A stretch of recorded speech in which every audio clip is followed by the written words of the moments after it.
દાખલા નંબર 25 કોઈ વર્ગીકૃત માહિતી માટે પ્રચલિત સંકેતોમાં L બરાબર 32, H બરાબર 9, F1 બરાબર 53, F0 બરાબર 43, F2 બરાબર 27 હોય તો માહિતીનો બહુલક શોધો. ધ્યાન આપજો.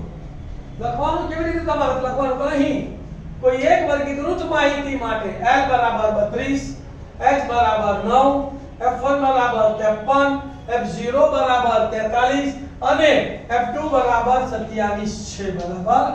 હવે બહુલકનું સૂત્ર તમને યાદ હોવું જોઈએ.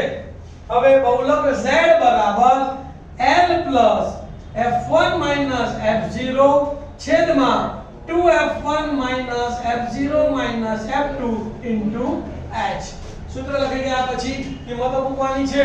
તો માટે Z બરાબર L ની જગ્યાએ 32 વત્તા F1 ની જગ્યાએ 53, F0 ની જગ્યાએ 43 તો 53 માઈનસ 43 છેદમાં 2 ગુણ્યા F1 એટલે 2 ગુણ્યા 53 ઓછા F0 એટલે 43 અને ઓછા F2 એટલે 27 અને ગુણ્યા H એટલે 9.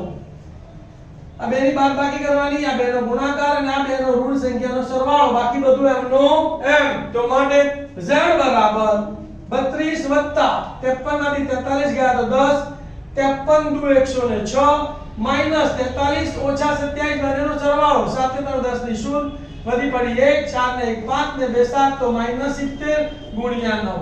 પછીના ક્ષણમાં બેની બાદબાકી અને 10 ગુણ્યા 9 અંશમાં બાકી બધું એમનો એમ. તો માટે Z બરાબર 32 વત્તા 10 ગુણ્યા 9, 10 ગુણ્યા 9 છેદમાં 176 માંથી 70 જાય તો 6 માંથી 0 ગયા તો 6 અને 10 માંથી 7 ગયા તો 3 એટલે 36. 9 ભાગ ચાલે, 9 એકા 9, 9 ચોક 36, 2 ભાગ ચાલશે, 2 દુ 4, 2 પંચા 10 તો અહીંયા બચ્યા 5 અને અહીંયા બચ્યા 2. તો માટે Z બરાબર 32 વત્તા 5 દૂતીયાંશ.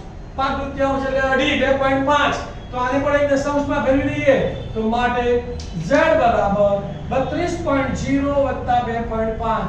તો માટે Z બરાબર 32 ને 2 34.5. જવાબ લખી કાઢવાનો. માહિતીનો બહુલક 34.5 છે. આવો 2 માર્કનું સૂત્રની કિંમતો મૂકવાનો એક દાખલો પૂછાય છે. તો આ સૂત્ર યાદ રાખજો તો તમારા 2 માર્ક પાકા થઈ જશે.